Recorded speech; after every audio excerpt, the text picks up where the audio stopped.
ನಮಸ್ಕಾರ. Suhasini Indian food ರೆಸಿಪಿಗೆ ನಿಮ್ಗೆಲ್ಲರಿಗೂ ಸ್ವಾಗತ. ಇವತ್ತು ನಾನು ಸ್ವೀಟ್ ಕಾರ್ನ್ ಪಕೋಡ ಮಾಡ್ತಾ ಇದ್ದೀನಿ. ಅದನ್ನ ನಿಮ್ ಜೊತೆ ಶೇರ್ ಮಾಡ್ಕೊಳ್ತೀನಿ. ಮೊದಲು ಸ್ವೀಟ್ ಕಾರ್ನ್ ಪಕೋಡ ಮಾಡೋದಕ್ಕೆ ನಾನಿಲ್ಲಿ ಒಂದು ಬೌಲ್ ಅಷ್ಟು ಸ್ವೀಟ್ ಕಾರ್ನ್ ತಗೊಂಡಿದ್ದೀನಿ. ಹಸಿ ಸ್ವೀಟ್ ಕಾರ್ನ್ ಇದು. ಹಾಗೆ ಒಂದು ಕಪ್ ಕಡಲೆ ಹಿಟ್ಟು, ಅರ್ಧ ಕಪ್ ಅಕ್ಕಿ ಹಿಟ್ಟು, ಸ್ಲೈಸ್ ಮಾಡಿ ಇಟ್ಕೊಂಡಂತ ಈರುಳ್ಳಿ ಮೀಡಿಯಂ ಸೈಜ್ ಒಂದು ತಗೊಂಡಿದ್ದೀನಿ. ಆಮೇಲೆ ಇಲ್ಲಿ ಮಸಾಲ ತಗೊಂಡಿದ್ದೀನಿ. 1 ಟೀ ಸ್ಪೂನ್ ಜೀರಿಗೆ, 1 ಟೀ ಸ್ಪೂನ್ ಓಂಕಾಳು, 1 ಟೀ ಸ್ಪೂನ್ ಹಸಿ ಶುಂಠಿ ಪೇಸ್ಟ್, 1 ಟೀ ಸ್ಪೂನ್ ಹಸಿಮೆಣಸಿನಕಾಯಿ ಪೇಸ್ಟ್, ಸ್ವಲ್ಪ ಕರಿಬೇವಿನ ಎಲೆಗಳು ಮತ್ತು ಫ್ರೆಶ್ ಆಗಿರುವಂಥ ಕೊತ್ತಂಬರಿ ಸೊಪ್ಪು ತಗೊಂಡಿದ್ದೀನಿ. ಇವಾಗ ಮೊದಲು ಚಿಕ್ಕದಾಗಿರೋ ಮಿಕ್ಸಿ ಜಾರನ್ನು ತಗೊಂಡು ಅದಕ್ಕೆ ನಾನು ಅರ್ಧ ಸ್ವೀಟ್ ಕಾರ್ನನ್ನು ಮಿಕ್ಸರ್ ಜಾರಿಗೆ ಹಾಕಿ ಇದ್ರದ್ದು ಪೇಸ್ಟನ್ನು ಮಾಡ್ಕೋತೀನಿ. ಸ್ವೀಟ್ ಕಾರ್ನ್ ಇದಕ್ಕೆ ಹಾಕಿ ಇದ್ರ ಪೇಸ್ಟ್ ಮಾಡ್ಕೋತೀನಿ. ನೋಡಿ, ಈ ಥರ ಪೇಸ್ಟ್ ಮಾಡ್ಕೊಂಡಿರಿ. ತುಂಬ ಸಣ್ಣಗೆ ಪೇಸ್ಟನ್ನು ಮಾಡ್ಕೊಬಿಡ್ತು, ಸ್ವಲ್ಪ ದಪ್ಪನೇ ಇರಲಿ. ಇವಾಗ ಒಂದು ಮಿಕ್ಸಿಂಗ್ ಬೌಲ್ಗೆ ಈ ಪೇಸ್ಟನ್ನು ಹಾಕೋತಾ ಇದ್ದೀನಿ. ನೆಕ್ಸ್ಟ್ ಉಳಿದಿರುವಂಥ ಸ್ವೀಟ್ ಕಾರ್ನ್ ಇದಕ್ಕೆ ಹಾಕೋತಾ ಇದ್ದೀನಿ.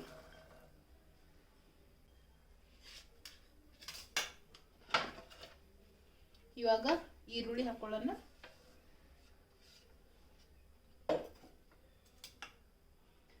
ನೆಕ್ಸ್ಟ್ ತಗೊಂಡಂಥ ಮಸಾಲ,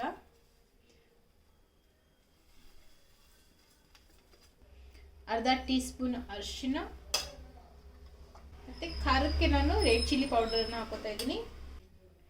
ಮತ್ತು ಕಲರ್ಗೋಸ್ಕರ ಕಾಶ್ಮೀರಿ ರೆಡ್ ಚಿಲ್ಲಿ ಪೌಡರ್ ಕೂಡ ಹಾಕೋತಾ ಇದ್ದೀನಿ. ಹಾಕೊಂಡು ಇವಾಗ ಇದಕ್ಕೆ ಕಡಲೆ ಹಿಟ್ಟು ಹಾಕೊಳ್ಳೋಣ. ಸ್ಟಾರ್ಟಿಂಗಲ್ಲಿ ನಾನು ಈ ಸ್ಪೂನಿಂದ 3 ಸ್ಪೂನ್ಸ್ ಹಾಕೋತಾ ಇದ್ದೀನಿ. ಆಮೇಲೆ ಅಕ್ಕಿ ಹಿಟ್ಟು ಬಂದ್ಬಿಟ್ಟು 1 ಸ್ಪೂನ್ ಅಷ್ಟೇ ಹಾಕೋತೀನಿ. ಇವಾಗ ಕೈಯಿಂದನೇ ಮಿಕ್ಸ್ ಮಾಡ್ಕೊಳ್ಳೋಣ. ಚೆನ್ನಾಗಿ ಮಿಕ್ಸ್ ಆಗುತ್ತೆ.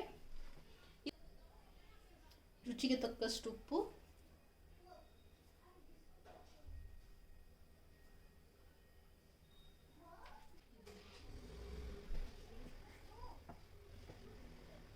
ಮೊದಲು ಈ ರೀತಿ ಚೆನ್ನಾಗಿ ಕಲಿಸ್ಕೊಂಡು ಆಮೇಲೆ ನೀರು ಬೇಕಂದ್ರೆ ಸ್ವಲ್ಪ ಹಾಕೊಳ್ಳೋಣ.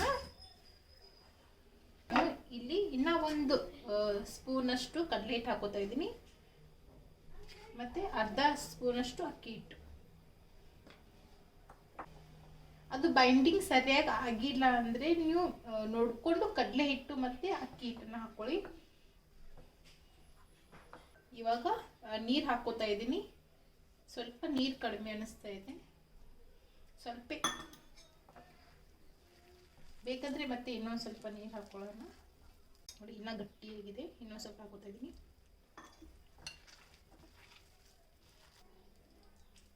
ಇವಾಗ ಪಕೋಡ ಹಿಟ್ಟು ರೆಡಿ ಆಗಿದೆ.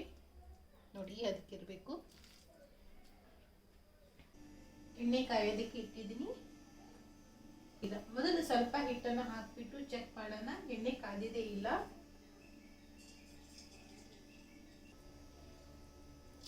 ಇವಾಗ ಪಕೋಡ ಹಾಕೊಳ್ಳೋಣ. ನಿಮ್ಗೆ ಯಾವ ಸೈಜಲ್ಲಿ ಪಕೋಡ ಬೇಕು ಆ ಸೈಜ್ಗೆ ಪಕೋಡನ ಬಿಟ್ಕೊಳ್ಳಿ. ಕಡೆಯಲ್ಲಿ ಎಷ್ಟು ಪಕೋಡ ಹಾಕೋದಕ್ಕಾಗುತ್ತೋ ಅಷ್ಟೆಲ್ಲ ಹಾಕೊಳ್ಳಿ.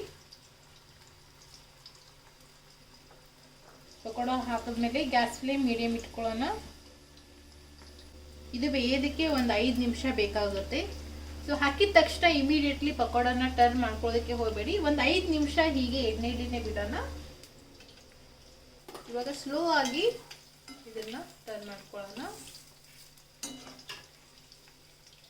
ನಿಮ್ಮ ಪಕೋಡ ಎಣ್ಣೆಯಲ್ಲಿ ಹಾಕಿದ ತಕ್ಷಣ ಸ್ವೀಟ್ ಕಾರ್ನ್ ಎಲ್ಲ ಬಿಡ್ತಾ ಇದೆ ಅಂದರೆ ನೀವು ಇನ್ನೂ ಸ್ವಲ್ಪ ಅಕ್ಕಿ ಹಿಟ್ಟು ಮತ್ತು ಕಡಲೆ ಹಿಟ್ಟನ್ನು ಹಾಕೋಬೋದು. ಬೈಂಡಿಂಗ್ ಚೆನ್ನಾಗಿಲ್ಲ ಅಂದರೆ ಆ ಥರ ಆಗುತ್ತೆ. ಸೊ ಹಿಟ್ಟಿನ ಬೈಂಡಿಂಗ್ ಚೆನ್ನಾಗಿರಬೇಕು. ನಿಧಾನಕ್ಕೆ 2 ಸೈಡಿಂದ ಲೈಟಾಗಿ ಕಲರ್ ಚೇಂಜ್ ಆಗೋವರೆಗೂ ಫ್ರೈ ಮಾಡ್ಕೊಳ್ಳೋಣ. ಸಂಜೆ ಟೈಮಲ್ಲಿ ಟೀ ಜೊತೆ ತಿನ್ನೋದಕ್ಕೆ ತುಂಬಾ ಚೆನ್ನಾಗಿರುತ್ತೆ. ಎಸ್ಪೆಷಲಿ ಮಕ್ಕಳಿಗಂತೂ ಈ ಥರದ ಪಕೋಡಗಳು ಇಷ್ಟಪಟ್ಟು ತಿಂತಾರೆ. ತುಂಬಾ ರುಚಿಯಾಗುತ್ತೆ. ನೀವು ಕೂಡ ಖಂಡಿತವಾಗ್ಲೂ ಟ್ರೈ ಮಾಡ್ಬೋದು.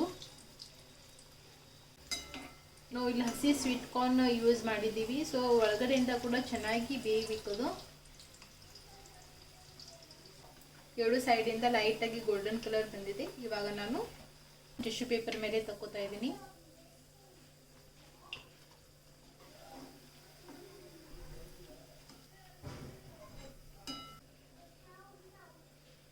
ನಮ್ಮ ಸ್ವೀಟ್ ಕಾರ್ನ್ ಪಕೋಡ ರೆಡಿ.